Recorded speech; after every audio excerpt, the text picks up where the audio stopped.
임마누엘 찬양대의 찬양을 하나님께서 기뻐 받으신 줄 믿습니다. 우리 옆에 분과도 인사하겠습니다. 주님의 평강이 함께 하시기 바랍니다. 한 번 더 인사하겠습니다. 성령님이 임하실 것입니다.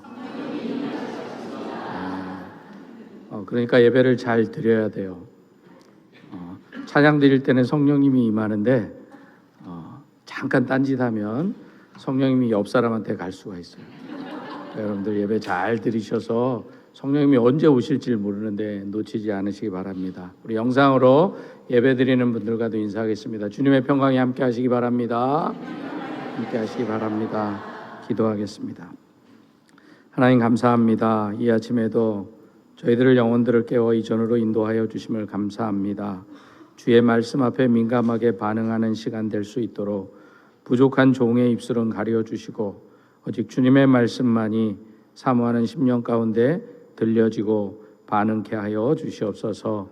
예수님의 이름으로 기도드립니다. 아멘. 영국의 시인인 크리스토퍼 로고가 그의 시 절벽 가까이로 부르셔서 라는 시에서 이렇게 표현하고 있습니다. 절벽 가까이로 나를 부르셔서 다가갔습니다. 절벽 끝에 더 가까이 오라고 하셔서 더 다가갔습니다. 그랬더니 절벽에 겨우 발을 붙이고 서 있는 나를 절벽 아래로 밀어버리시는 것이었습니다. 물론 나는 그 절벽 아래로 떨어졌습니다. 그런데 나는 그때까지 내가 날 수 있다는 사실을 몰랐습니다. 이 시는 하나님의 뜻과 계획이 우리가 생각하는 것과 우리의 지식을 넘어선 언제나 우리에 대한 놀라운 계획을 하나님이 가지고 계신다라는 고백의 시입니다. 오늘 본문에 등장하는 7 집사 중 한 사람이었던 빌립도 사마리아와 땅끝까지 이르러 내 증인이 되라는 주님의 명령에 순종해서 유다를 떠나 사마리아 사람을 만나러 찾아갑니다. 그리고 그들에게 복음을 전함으로 놀라운 구원의 큰 기쁨이 그 성에 가득하게 됨을 경험하게 됩니다. 그런데 엄밀히 말하자면 당시 빌립 집사는 수데반 순교 이후에 더 심각한 박해와 고난을 피해서 예루살렘을 떠날 수밖에 없었습니다. 어쩔 수 없이 떠났던 바울의 인생길에 하나님이 개입하시고 성령님이 인도하여 주심으로 그것이 오히려 복음을 증거하는 놀라운 여정으로 바뀌게 된 것입니다. 그렇다면 이 빌립이 스데반 집사와 마찬가지로 예수님의 직계 제자도 아니었는데, 그리고 그들에 비하면 신앙의 연수도 낮았고 또 여러 가지 조건을 보더라도 많이 부족했지만, 그럼에도 불구하고 이 사마리아 성의 놀라운 구원의 기쁨을 이루게 하는 복음 전도자가 될 수 있었던 이유가 무엇이겠습니까? 그것은 바로 오늘 본문이 말씀하는 것처럼 이 빌립이 하나님의 말씀 앞에 전적으로 순종했다. 성령님의 부르심에 민감하게 반응했던 것입니다. 26절의 말씀입니다. 주의 사자가 빌립에게 말하여 이르되 일어나서 남쪽으로 향하여 예루살렘에서 가사로 내려가는 길까지 가라 하니 그 길은 광야라. 빌립은 주의 사자를 통해서 예루살렘을 떠나 남쪽으로 향하여 가사까지 이르는 광야길을 가라는 명령을 받습니다. 그런데 그곳은 빌립이 있었던 이 사마리아로부터 무려 남쪽으로 70km나 떨어진 곳에 있는 것이었습니다. 만약 우리가 누군가에게 복음을 전한다고 하면 사람이 많은 곳을 찾아가는 것이 당연할 것입니다. 그런데도 이상하게도 빌립이 받은 명령은 다른 길도 아니고 인적이 드문, 아니 찾아보기 힘든, 그것도 힘든 광야 길이었습니다. 그래서 사마리아 성에서 지금 큰 부흥과 전도의 기쁨을 만끽했던 이 바울에게는 이 성령의 명령이 잘 이해가 되지 않았습니다. 그런데도 결과적으로 보면 이 빌립은 성령의 이끄심에 그대로 순종하는 것을 보게 됩니다. 이처럼 순종이라는 것은 이유나 결과를 알고 하는 것이 순종이 아닙니다. 아브라함이 100세에 얻은 아들을 하나님께서 바치라 명령하셨을 때 아침 일찍 일어나 떠났던 것처럼 순종은 이유를 몰라도 결과를 알 수 없어도 하나님 말씀 앞에 신뢰하고 나아가는 것이 순종이다라는 것입니다. 그리고 이러한 순종의 결과는 오늘 본문이 말해주듯 박해를 피해 예루살렘을 떠났던 사도들과 성도들을 통해 유다와 사마리아 지역을 넘어서서 이제 아프리카인 이 에디오피아 내시에게까지 복음이 전파된 것입니다. 에레미야 7장 23절은 이렇게 말씀합니다. 오직 내가 이것을 그들에게 명령하여 이르기를 너희는 내 목소리를 들으라. 그리하면 나는 너희 하나님이 되겠고 너희는 내 백성이 되리라. 너희는 내가 명령한 모든 길로 걸어가라. 그리하면 복을 받으리라. 빌립이 하나님의 명령에 성령의 이끄심에 순종하자 빌립뿐만 아니라 복받는 인생이 생겨난 것입니다. 이처럼 주의 사자를 통해 예루살렘에서 가사로 내려가는 길, 그 먼 길을 떠나라는 명령을 빌립이 받고 그대로 순종했습니다. 그런데 그곳에서 이방인, 그것도 저주받은 함의 후예인 구스인, 어찌 보면 거세당했을지도 모르는 내시였던 에디오피아 관리, 유대인의 관점에서 볼 때는 구원과는 거리가 멀었던 이 유대인을 만나는 놀라운 역사가 일어난 것입니다. 27절 28절 말씀입니다. 일어나 가서 보니 에디오피아 사람 곧 에디오피아 여왕 간다게의 모든 국고를 맡은 관리인 네시가 예배하러 예루살렘에 왔다가 돌아가는데 수레를 타고 선지자 이사야의 글을 읽더라. 오늘 이 말씀이 주는 의미가 무엇이겠습니까? 그것은 바로 좀 전에도 이야기했던 것처럼 유대인들에게 갇혀 있었던, 구원은 유대인에게만 있다고 생각했던 바로 예수 그리스도의 복음이 이제 예루살렘을 넘어서 사마리아, 그것도 땅끝과 같았던 바로 인종과 사회와 문화와 국가를 넘어서 이제 예수 그리스도의 복음이 모든 사람들을 위한 복음으로 바뀌어지는 놀라운 역사가 나타나게 되는 것입니다. 그런데 여기에서 일어나 가서 보니 라는 단어를 우리가 주목해 볼 필요가 있습니다. 여기서 보니 라는 말은 헬라어 이두라는 단어입니다. 다시 말해 보라 라는 감탄사로서의 의미가 있다라는 것입니다. 다시 말해 본문 이하의 내용에서도 확인할 수 있듯이 황량한 광야길로 가라는 하나님의 명령에 순종해서 떠났던 빌립이 예상치 못한 곳에서 예상하지 못했던 사람을 만나는 이 감격을 바로 이두, 보라라는 단어로 표현하고 있습니다. 성경에 그냥 요만큼만 기록되어 있으니까 이것이 얼마나 큰 감격이었는지가 잘 와닿지 않습니다. 그럼에도 불구하고 이 단어는 놀라운 고백이 담겨져 있습니다. 왜냐하면 빌립은 보잘것없는 자신을 사마리아 복음을 위해서 사용하셨던, 그래서 그 최초의 복음 전도자로 세워주셨던 그 하나님께서 이제는 자신을 이방인을 위한 첫 번째 전도자로 세워주셨음을 이 에디오피아 내시를 보자마자 성령의 이끌림을 받은 빌립이 깨닫게 되었던 것입니다. 이것에 대해서 100주년 기념교회를 섬기셨던 이재철 목사님은 다음과 같이 설명합니다. 죽음과 절망의 광야길이 빌립으로 인해 하나님의 구원과는 동떨어져 있던 한 이방인이 예수 그리스도 안에서 구원 얻는 생명의 길로 승화된 것입니다. 더 놀라운 것은 이 에디오피아 관리가 오늘 본문에 보면 여호와 하나님께 예배하러 예루살렘에 왔다는 사실입니다. 다시 말해 이 에디오피아 관리는 하나님께 예배하기 위해서 그 먼 거리를 마다하지 않고 예루살렘까지 왔다는 것입니다. 그리고 돌아가는 길에는 수레를 타고 이동하는 불편함에도 끝까지 성경을 그의 손에서 놓지 않고 읽었던 말씀에 대한 갈급함이 이 관리에게 있었던 것입니다. 그런데 우리가 몇 주 전 스데반 집사에 대해서 이야기를 나눌 때도 살펴보았던 것처럼 주전 586년 유다가 바벨론에 의해서 멸망당하고 수많은 유대인들이 포로로 끌려가면서 지중해 각처로 흩어지게 됩니다. 소위 말하자면 구약의 디아스포라 유대인들이 생겨난 것입니다.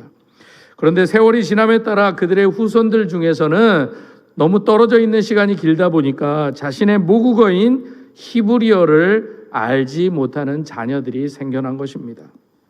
이 말은 다시 말하면 비록 유대인으로 태어났지만 히브리어를 모르기 때문에 히브리어로 된 성경도 읽지 못하게 되었다는 것입니다. 그런데 당시 그래서 그랬는지는 정확히 알 수 없지만 이집트의 알렉산드리아에 있는 유대교 공동체에서 주전 250년부터 구약 성경을, 이 히브리어로 된 구약 성경을 당시 지중해 세계의 공용어였던 헬라어로 번역하기 시작합니다. 그리고 이 번역이 완성된 성경은 이스라엘의 12지파에서 6명씩을 뽑아서 총 72명을 동원해서 성경을 번역합니다. 그래서 70인역이라고 부르게 됩니다. 바로 구약의 히브리어 성경이 이방 언어인 헬라어로 최초로 번역된 성경이 되는 것입니다. 그리고 바로 이 70인 성경으로 인해 히브리어를 모르는 유대인 디아스포라들도 이제 자신의 조상들처럼 히브리어로 된 성경은 아니지만 히브리어와 같은 의미를 가진 헬라어 성경을 읽을 수 있게 된 것입니다. 그리고 아주 드문 경우지만 이 번역된 성경을 읽고 유대인이 되고 그리고 유대교에 관심을 갖게 되는 이방인들이 생겨난 것입니다. 아마도 본문 속의 에디오피아 관리는 넷이었기에 율법적으로 본다면 완전하게 유대교라는 개종을 할 수 없었던 사람이었습니다. 그래서 비록 유대교인은 될 수 없지만 사도행전 10장에 나타났던 고넬료와 같이 유대교에는 관심을 갖고 있었던 바로 하나님을 경외했던 자였을 것입니다. 왜냐하면 그가 머나먼 예루살렘까지 와서 예배를 드리기까지 그가 하나님에 대한 열심과 관심이 얼마나 컸는지를 그 거리를 보아서도 우리가 짐작할 수 있게 된 것입니다. 그러나 당시 상황으로 본다면 이 관리가 비록 고위 관리였습니다. 외국인의 고위 관리였지만 또 한편으로는 이방인이었고 죄송하지만 내시였기에 성전 밖 이방인 뜰밖에 밟지 못했을 거라고 예상이 됩니다.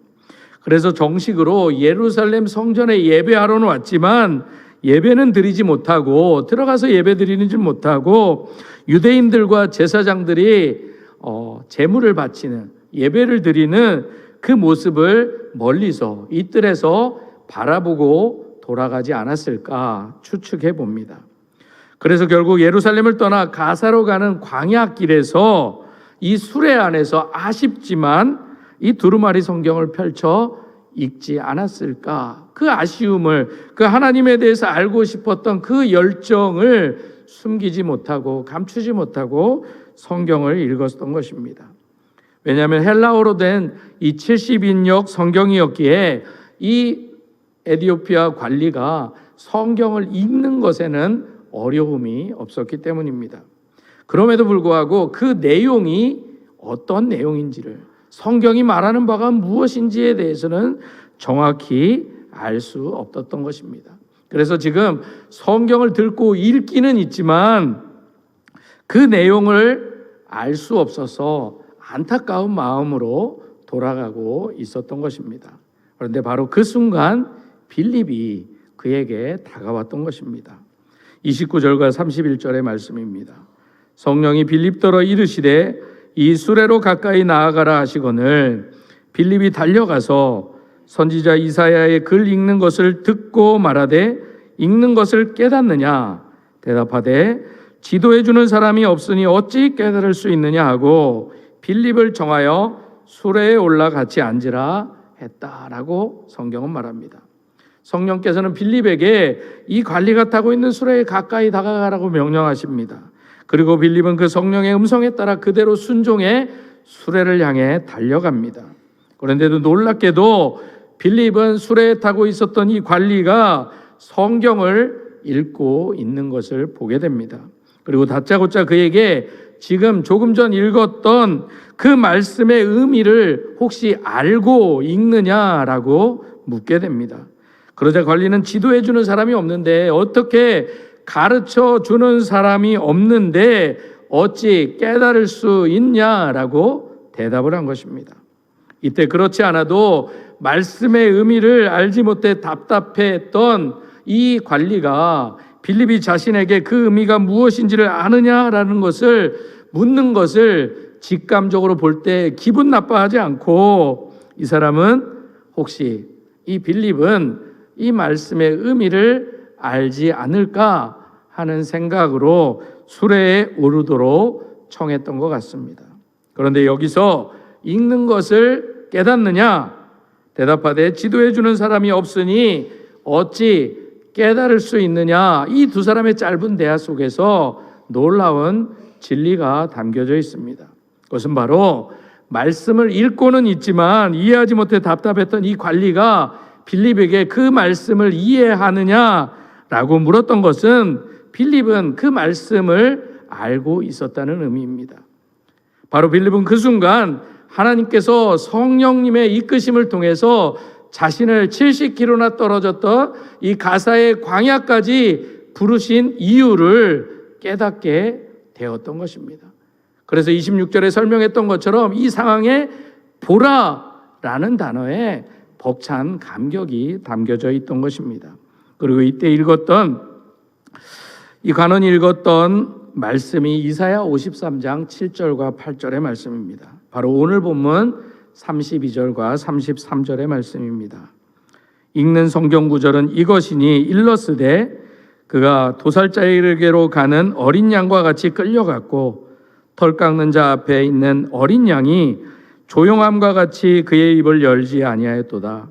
그가 굴욕을 당했을 때 공정한 재판도 받지 못하였으니 누가 그의 세대를 말하리요? 그의 생명이 땅에서 빼앗김이로다. 이 말씀은 바로 예수님께서 이 땅에 오시기 전 약 700년 전 이사야 선지자가 환상 가운데 계시를 받아 기록한 말씀입니다. 바로 도살자와 털 깎는 자 앞에 어린 양처럼 잠잠하게 굴욕을 당하셨던 바로 예수 그리스도에 대한 예언의 말씀이었던 것입니다. 그런데 이 관리는 이 말씀을 읽기 전에 좀 전에 이사야 53장을 이렇게 읽고 있었습니다. 우리가 전한 것을 누가 믿었느냐? 여호와의 팔이 누구에게 나타났느냐? 그는 주 앞에서 자라나기를 연한 순 같고 마른 땅에서 나온 뿌리 같아서 고운 모양도 없고 풍채도 없은즉 우리가 보기에 흠모할 만한 아름다운 것이 없도다. 그는 멸시를 받아 사람에게 버림받았으며 강고를 많이 겪었으며 질고를 아는 자라. 마치 사람들이 그에게서 얼굴을 가리는 것 같이 멸시를 당하였고 우리도 그를 귀히 여기지 아니하였도다. 그는 실로 우리의 질고를 지고 우리의 슬픔을 당하였거늘 우리는 생각하기를 그는 징벌을 받아 하나님께 맞으며 고난을 당한다 하였노라. 그가 찔림은 우리의 허물 때문이요 그가 상함은 우리의 죄악 때문이라. 그가 징계를 받음으로 우리는 평화를 누리고 그가 채찍에 맞음으로 우리는 나음을 받았도다. 우리는 다 양 같아서 그릇 행하여 각기 제 길로 갔거늘 여호와께서는 우리 모두의 죄악을 그에게 담당시키셨도다. 아마도 이 관리는 이 말씀을 읽으면서 꿈에도 이 읽은 말씀이 자신이 에디오피아에서 그리고 에디오피아에서 이 예루살렘으로 오는 도중에 그리고 또 예루살렘에서 거하는 동안 아마도 한 번쯤은 이 유대 땅에 예수라는 사람이 태어났다가 십자가에서 죽고 부활했다는 이야기를 아마도 한 번쯤은 들었을 수도 있을 겁니다.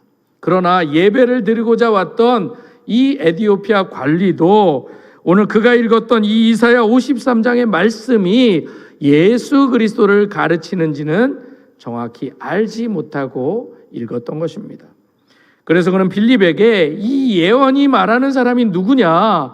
이 성경을 쓴 이사야 선지자냐? 아니면 다른 그 누구냐라고 질문했던 것입니다.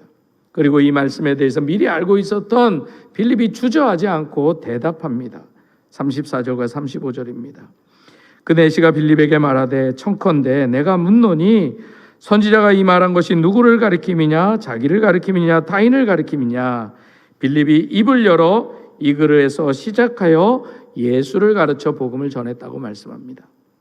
빌립은 에디오피아 관리가 읽었던 그 구절로부터 시작해서 말씀을 가르치기 시작한 것입니다. 바로 베드로가 설교했던 것처럼, 그리고 스데반 집사가 설교했던 것처럼 구약의 이야기를 하면서 이 이사야 선지자가 예언한 그가 바로 예수 그리스도시다는 것을 설명했던 것입니다.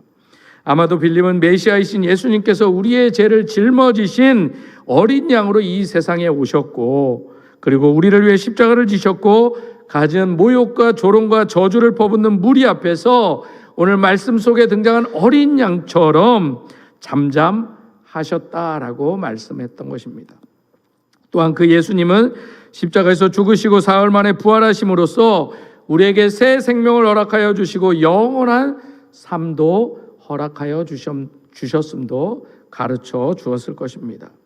바로 빌립은 하나님께서 이사야로 하여금 예언하신 이 말씀을 예수 그리스도에 초점을 맞추어서 정확하고도 분명하게 설명해 주었던 것입니다. 요한복음 5장 39절은 이렇게 말씀합니다. 너희가 성경에서 영생을 얻는 줄 생각하고 성경을 연구하거니와 이 성경이고 내게 대하여 증언하는 것이니라. 이처럼 이 에디오피아 관리가 빌립을 청해 말씀을 듣자 그에게 놀라운 역사가 일어나게 된 것입니다. 바로 그 순간 성령께서 인도하셔서 이 죽음의 광야에서 에디오피아 관리를 만나게 하셨던 그 하나님의 예비하심에 감격했던 이 빌립의 기쁨을 이제 빌립이 경험한 똑같은 감격과 경험으로 이 에디오피아 관리가 경험케 된 것입니다. 그리고 이사야서에서 말씀하는 그 주님이 이제는 빌립만의, 유대인만의 주님이 아님을 깨닫게 됩니다. 그 죽음의 광야에서 빌립이 만난 이 관리를 구원하신 주님, 나를 구원하신 주님으로 만나게 된 것입니다. 이처럼 에디오피아 관리는 빌립으로부터 이 이사야 말씀의 의미를 바로 깨닫게 됩니다. 그리고 결국 예수 그리스도의 복음을 전해 듣고 아마도 그의 심령이 뜨거워졌던 것 같습니다. 그래서 마침내 그 머나먼 길을 떠나왔던 이유, 예루살렘까지 찾아왔지만 만나지 못했던, 해결하지 못했던 그 이유를 해결할 수 있게 됩니다. 바로 답답한 마음을 가지고 돌아가는 그 길에서 예수 그리스도를 영접하게 된 것입니다. 이 사실을 어떻게 증명할 수 있겠습니까? 그것은 바로 36절 이하의 말씀을 보면 알 수 있습니다. 길 가다가 물 있는 곳에 이르러 그 내시가 말하되 보라 물이 있으니 내가 세례를 받음에 무슨 거리낌이 있느냐. 이에 명하여 수레를 멈추고 빌립과 내시가 둘 다 물에 내려가 빌립이 세례를 베풀고. 마침 이 두 사람을 태운 수레가 지나가는 그 길에 물이 있었다는 것입니다. 그리고 이때 놀라운 일이 벌어집니다. 앞서 26절에서 빌립의 입술을 통해 전달되었던 바로 이두, 보라라는 단어가 이제 이 에디오피아 관리의 입을 통해서 나온 것입니다. 36절입니다. 그 내시가 말하되 보라 물이 있으니. 이 관리가 이 물을 보자 이두 보라라고 외쳤던 것입니다.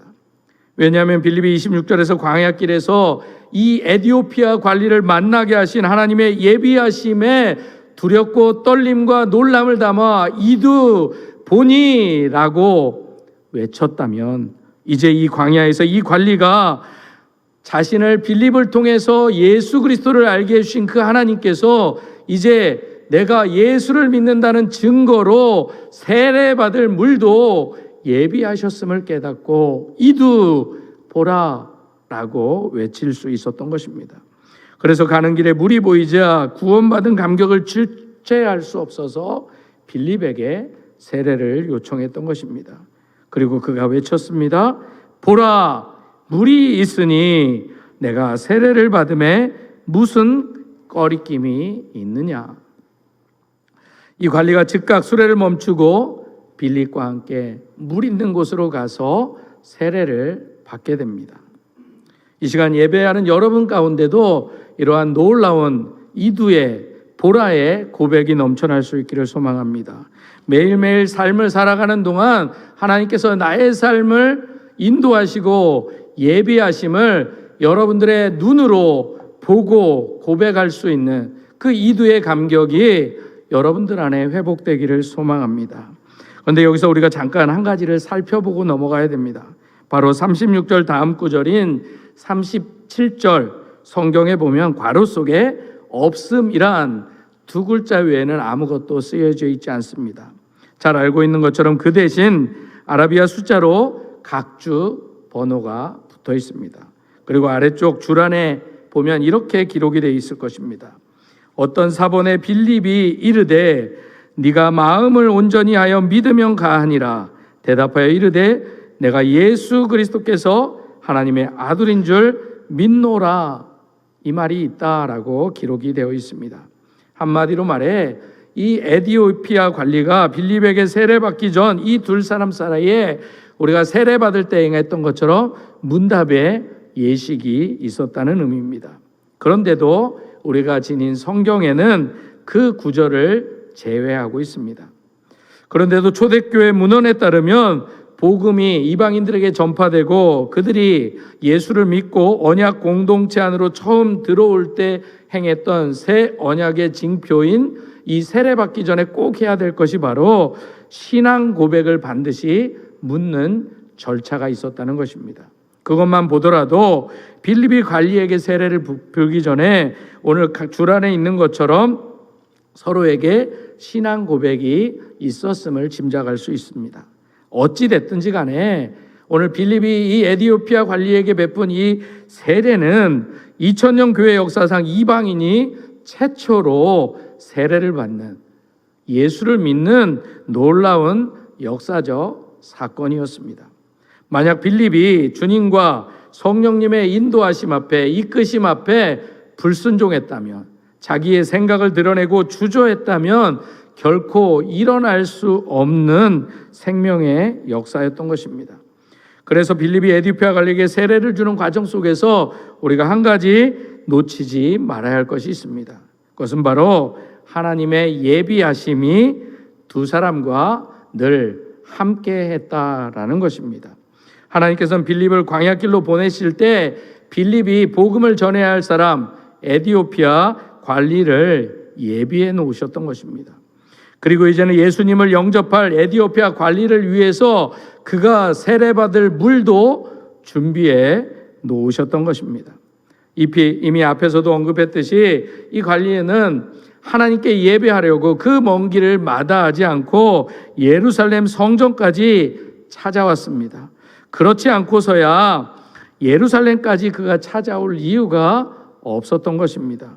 그러나 예루살렘 성전까지 찾아온 그가 예수 그리스도를 만나지 못했던 것입니다.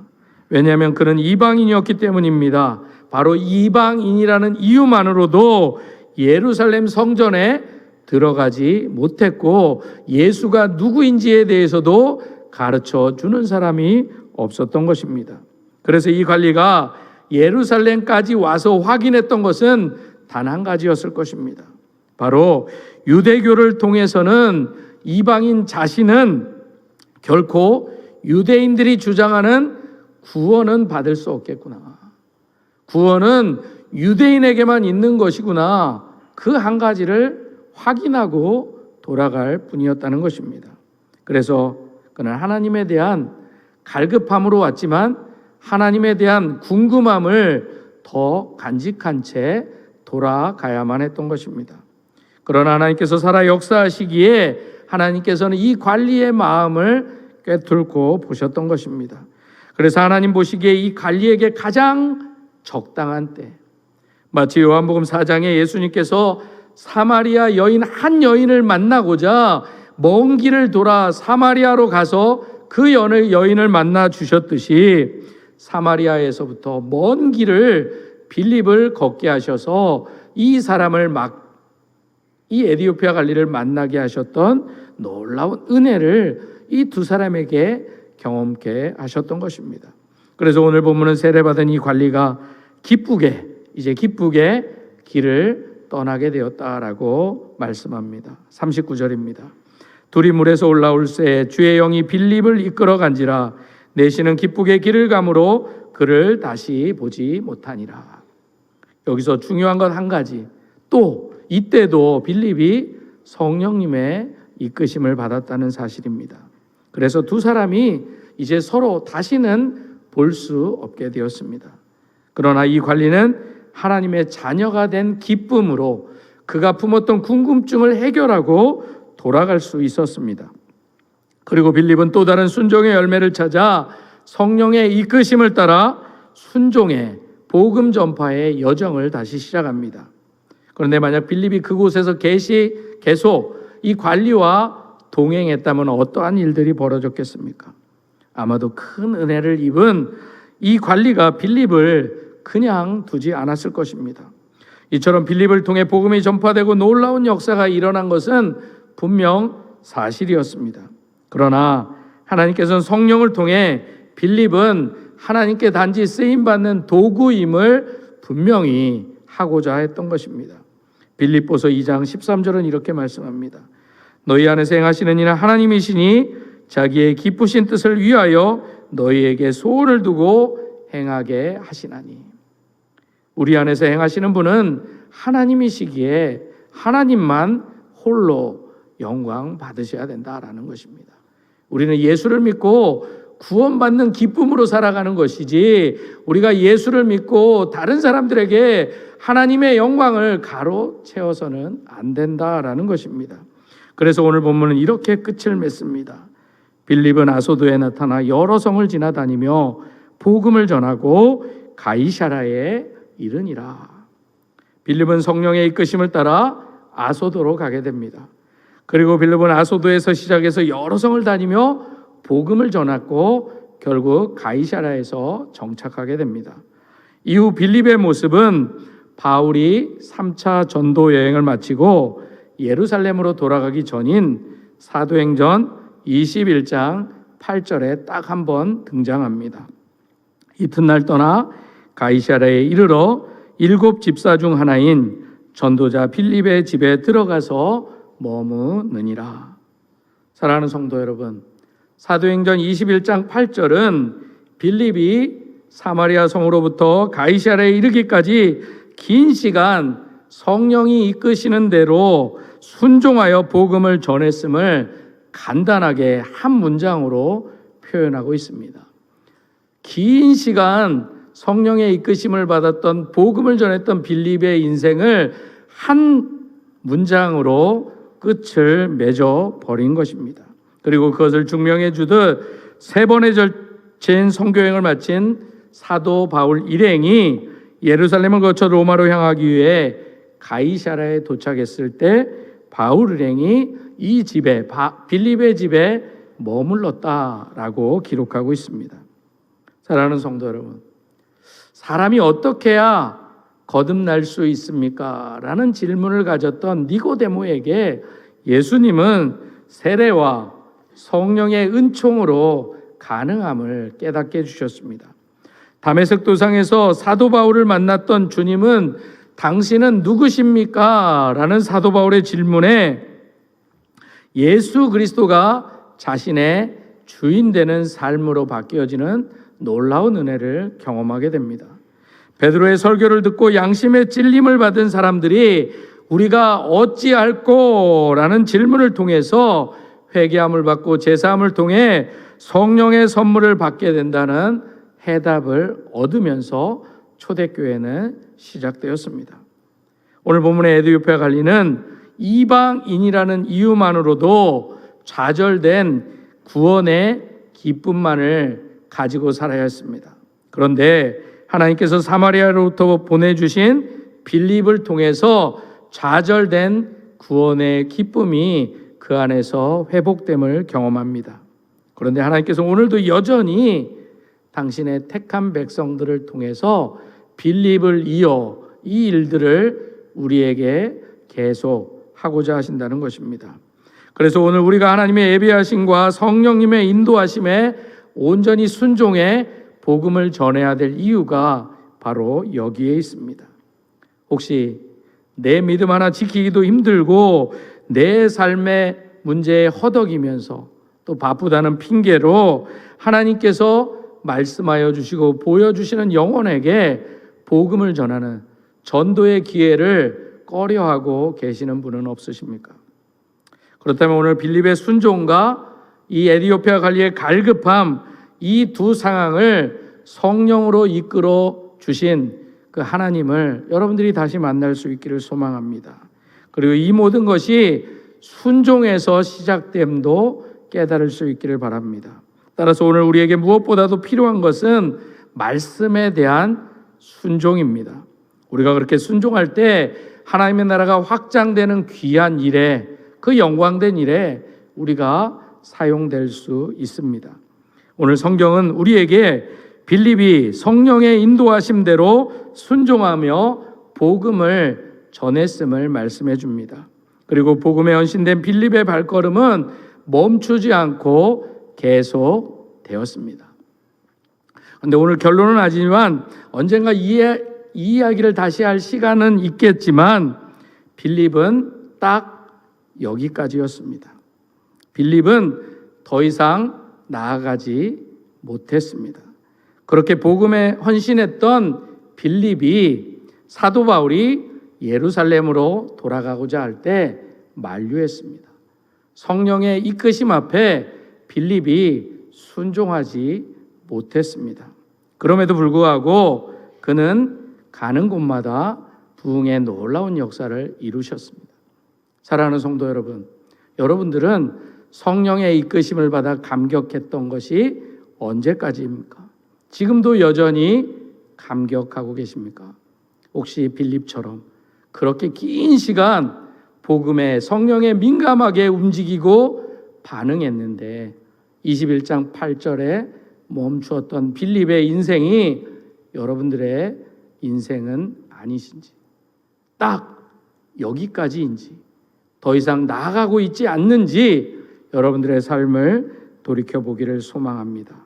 이와 같이 앞으로 여러분들이 가는 곳마다 이 하나님의 예비하심을 보라, 이 이두의 감격이 다시금 여러분들 안에 회복되는 놀라운 역사를 소망해 봅니다.